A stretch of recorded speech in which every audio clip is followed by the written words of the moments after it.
Cost behaviour analysis. Cost behaviour analysis সাধারণত দুই প্রকার। একটি নিয়ম থাকবে আমাদের হাইলো মেথড, আরেকটা নিয়ম থাকবে আমাদের লিস্ট স্কোয়ার মেথড। আমাদের কোশ্চেনে দুইটা দুইটা নিয়ম পাবো আমরা। একটা হচ্ছে হাইলো মেথড থাকতে পারে, আরেকটি হচ্ছে আমাদের লিস্ট স্কোয়ার মেথড থাকতে পারে। আমাদের বলছে ফর্মুলা অফ হাইলো মেথড। হাইলো মেথডের ক্ষেত্রে প্রথমে আপনাকে একটা কাজ করতে নিতে হবে, যেটা হাইলো মেথডের প্রথম কাজ হচ্ছে আমরা ভেরিয়েবল কস্ট পার ইউনিট বের করব। ভেরিয়েবল কস্ট পার ইউনিট বের করার জন্য আমাদের যে সূত্রটা রয়েছে, এটা হচ্ছে highest cost minus lowest cost. উপরে হচ্ছে cost, highest cost minus lowest cost, নিচে হচ্ছে unit, highest unit minus lowest unit. তাহলে আমাদের কস্ট দেওয়া থাকবে 2টা টাকা। ধরেন একটা কস্ট দেওয়া আছে আমাদের 20,000, আর একটা দেওয়া আছে হচ্ছে 30,000। তাহলে এই দুইটা হচ্ছে টাকা দেওয়া আছে, টাকা। আর একটা ধরেন ইউনিট দেওয়া আছে, এখানে আছে আমার 1,000 ইউনিট, সরি এখানে আমি দিলাম হলো 600 ইউনিট, এখানে হলো 1,000 ইউনিট। তাহলে আমরা কি করব? হাইস্ট কস্ট, হাইস্ট কস্ট হচ্ছে আমাদের 30,000, লোয়েস্ট কস্ট হচ্ছে আমাদের 20,000। তারপরে হাইস্ট ইউনিট, হাইস্ট ইউনিট হচ্ছে 1,000, লোয়েস্ট ইউনিট হচ্ছে 600। এভাবে ক্যালকুলেশন করলে আমাদের ভেরিয়েবল কস্ট পার ইউনিট বের হবে। তারপর আমাদের ইকুয়েশন, ইকুয়েশনে আমাদের এই ইকুয়েশনটা মনে রাখতে হবে, এ প্লাস বি এক্স। এ তে হচ্ছে আমাদের, এখানে বলছে এ সমান ফিক্সড কস্ট, এতে হচ্ছে ফিক্সড কস্ট, বি তে হচ্ছে ভেরিয়েবল কস্ট। আর লিস্ট স্কোয়ার মেথডের ক্ষেত্রে আমাদের ইকুয়েশনে যেটা, এটা ইকুয়েশন একই। আমরা আগে হাইলো মেথডটা শিখি, তারপর আমরা লিস্ট স্কোয়ার মেথডটা যাব। হাইলো মেথডটা আগে ক্লিয়ার করি, দেখেন 1 নম্বর ম্যাথ। এই ম্যাথটা পারলে আমাদের হাইলো মেথডের কিন্তু অনেকগুলো ম্যাথ আমরা সলভ করতে পারবো। Mita company produce food item and accumulated the following cost data concerning mix cost unit produce as activities level. Month January, February, March, April, May, June. মাস দেওয়া আছে কিছু, এখানে আমাদের কিছু ইউনিট দেওয়া রয়েছে, ইউনিট প্রোডাকশন। এই ইউনিটগুলো আমরা উৎপাদন করছি বিভিন্ন মাসে। এখানে এই ইউনিটগুলোর জন্য আমাদের ব্যয় হয়েছে এত টাকা। তাহলে আমাদের এখানে বলছে using high low method compute the variable cost, fixed cost and show the cost formula. High low মেথডে আমাদের ভেরিয়েবল কস্ট নির্ণয় করতে বলছে, ফিক্সড কস্ট নির্ণয় করতে বলছে, এবং ফর্মুলাটা ইউজ করতে বলছে। আরেকটা রিকোয়ারমেন্ট আমাদের বলছে, if the company want to produce 60,000 unit, যদি কোম্পানি 60,000 ইউনিট উৎপাদন করে জুলাই মাসে, what will be total cost? তাহলে টোটাল কস্ট কত? তাহলে হাইলো মেথড করার জন্য আমাদের যে কাজটা, আমাদের ফার্স্ট কাজ কি করে নিতে হবে ভাই? প্রথমে আমাদের ভেরিয়েবল কস্ট পার ইউনিটটা আগে প্রয়োজন। তাহলে হাইলো মেথডের জন্য আমরা প্রথমে ভেরিয়েবল কস্টটা বের করব। তাহলে ভেরিয়েবল কস্টটা বের করার জন্য আমাদের 4টা জিনিসের দরকার। একটা হচ্ছে highest value, lowest value, highest unit, lowest unit. এই 4টে ইউনিট এর ভিতরে আমরা খুঁজে বের করি হাইয়েস্ট ভ্যালু কত। দেখেন এখানে আমাদের হাইয়েস্ট ভ্যালু কত? দুই হাইয়েস্ট লাখ ষাট 2,60,000। লোয়েস্ট ভ্যালু কত? 2,16,000।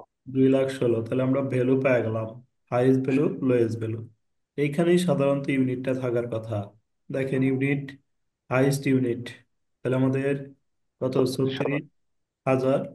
লোয়েস্ট আর 25। 25,000। তাহলে এখন আমরা সূত্রে অ্যাপ্লাই করে মানটা বের করতে পারি এভাবে, দেখেন। তাহলে আমাদের লিখলাম এই যে 1 number, variable cost per unit. Variable cost per unit, এটাকে আমরা বি দ্বারা আইডেন্টিফাই করব। Highest cost, lowest cost, highest unit, lowest unit. Highest cost হচ্ছে আমাদের 2,60,000, তাহলে আমরা লিখলাম 2,60,000। লোয়েস্ট হচ্ছে 2,16,000, তাহলে 2,16,000 লিখলাম। হাইস্ট ইউনিট, হাইস্ট ইউনিট হচ্ছে 36,000। লোয়েস্ট ইউনিট, লোয়েস্ট ইউনিট হলো আমাদের 25,000। তাহলে ক্যালকুলেশন করলাম, করে আমাদের বের হলো হচ্ছে 4। এই যে 4 যে বের হলো, এটা হচ্ছে ভেরিয়েবল কস্ট পার ইউনিট, মানে এক ইউনিটের পরিবর্তনশীল ব্যয় 4 টাকা। এক ইউনিটের পরিবর্তনশীল ব্যয় 4 টাকা। আমাকে এখানে বের করতে বলছিল ভেরিয়েবল কস্ট, তাহলে এই ভেরিয়েবল কস্টটা আমরা বের করব বাই হাইস্ট ইউনিটের সাহায্যে। ভেরিয়েবল কস্টটা বের করব কিসের সাহায্যে? হাইস্ট হাই ইউনিটের সাহায্যে। তাহলে হাইস্ট ইউনিট হচ্ছে আমাদের কত? হাইস্ট ইউনিট হচ্ছে আমাদের 36,000। 36,000। তাহলে এখানে 36,000 ইউনিটের ভ্যালু কত আমাকে বলছে? এক ইউনিটের ভ্যালু আমরা বের করছি 4 টাকা। তাহলে এই যে ভেরিয়েবল কস্ট এভাবে লিখবো, ভেরিয়েবল কস্ট হাইস্ট ইউনিট হলো 36,000, এক ইউনিটের দাম হচ্ছে 4। তাহলে এই যে ভেরিয়েবল কস্ট বের হয়ে গেল। আমরা কি ভাই এতটুকু বুঝতে পারছি? জি ভাই, বুঝতে পারছি। আচ্ছা, তারপরে আমাদের কি চাইছে? ফিক্সড কস্ট বের করতে বলছে। দেখেন, এই যে হাইস্ট ইউনিট, হাইস্ট ইউনিটের ভ্যালু কত? হাইস্ট ইউনিটের ভ্যালু হচ্ছে 2,60,000 না? জি ভাই। বলেন, হাইস্ট ইউনিটের ভ্যালু কত? দুই হাইস্ট লাখ ষাট ইউনিট, হাইস্ট ইউনিট বাই 36,000। এই 36,000-এর ভ্যালু হচ্ছে 2,60,000। 2,60,000-এর মধ্যে আমরা ভেরিয়েবল বের করছি। ভেরিয়েবল বের করছি কত বলেন? 1,44,000। এই যে 2,60,000-এর মধ্যে ভেরিয়েবল হয়েছে 1,44,000। তাহলে কি আমরা কি ফিক্সড বের করতে পারবো? জি ভাই। তাহলে এখান থেকে যদি আমি ভেরিয়েবলটা বাদ দিয়ে দিই, তাই তো আমার কি হয়ে যাবে? ফিক্সড হয়ে যাবে। এই যে লিখবো এভাবে, total total cost. Cost highest level, total cost highest level, এই যে এটা 2,60,000 less variable cost. Variable cost উপরে যেটা বের করবে এটা, তাহলে ভেরিয়েবল কস্ট লেস করব। লেস করলে যেটুকু থাকবে এটুকু কি আমাদের ফিক্স কস্ট। দেখেন, ভেরিয়েবল কস্ট বের করলাম, ফিক্স কস্ট বের করলাম। বুঝতে পারছেন না? কারোর কোনো সমস্যা হলে বলেন। কারোর কোনো বুঝতে পারছি। প্রবলেম হলে বলেন ভাই, আবার রিপিট করে দিই। এই না দুইটা স্যার, বোঝা সমস্যা কি নেই। কারো প্রবলেম হইলো? সোনিয়া বুঝতে পারছেন না আবার বলবো? স্যার, সমস্যা নেই, বুঝতে পারছি। আচ্ছা, তারপরে আমাদের কি চাইছে? Show the cost formula. Show the cost formula, এই যে ফর্মুলাটাও আমরা নিয়মে পড়ছিলাম। এই যে ফর্মুলা হচ্ছে কি, এই ফর্মুলাটা আমাকে মনে রাখতে হবে। এ প্লাস বি এক্স, এতে কি আমরা পড়ে আসলাম? এতে হচ্ছে কি বাই, ফিক্সড কস্ট। হচ্ছে ফিক্স কস্ট, আর বিতে হচ্ছে variable cost. Variable cost. Fixed cost এই যে আমি পাইছি 1,16,000, তাহলে এর মান 1,16,000 বসাইলাম। বিতে হচ্ছে variable cost per unit, variable cost per unit কত পাইছেন? 4। তাহলে লিখলাম 4। এক্স এর মান নাই, এক্স রেখে দিলাম। এটা হলো কস্ট ফর্মুলা। তাহলে আমরা বের করলাম variable cost, fixed cost, cost formula. দেখেন, বুঝতে পারছি এই তিনটা। এখন আমাদের বলছে কি, if the company want to produce 60,000 unit July, what will be total cost? Total cost কত? এই যে কোম্পানি জুলাই মাসে 60,000 ইউনিট উৎপাদন করলে মোট ব্যয় কত? এই 60,000 ইউনিটটাই মানে হচ্ছে বাই এই যে এক্স এর মান। তাহলে টোটাল কস্ট আমি কিভাবে লিখতে পারি? এই যে আমাদের ওয়াই ইকাল টু কত আছে? 1,16,000 আছে না?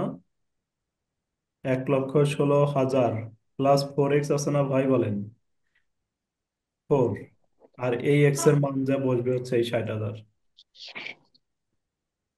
গুণন দিলি, যোগ করলে টোটাল কস্ট বের হবে। দেখেন, এই যে when produce 60,000 unit, then total cost y equal to, এই যে 1,16,000, এই যেটা নিয়ে আসলাম 1,16,000 4x, 1,16,000 যা আছে তাই, 4ও যা আছে তাই, আর এই যে এটা হলো এক্স এর মান 60,000, গুণন দিয়ে যোগ করে দিলাম।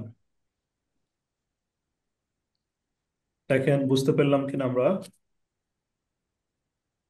শাহিন ভাই, বুঝতে পারছেন? হ্যাঁ ভাই, হ্যাঁ ভাই, ঠিক আছে।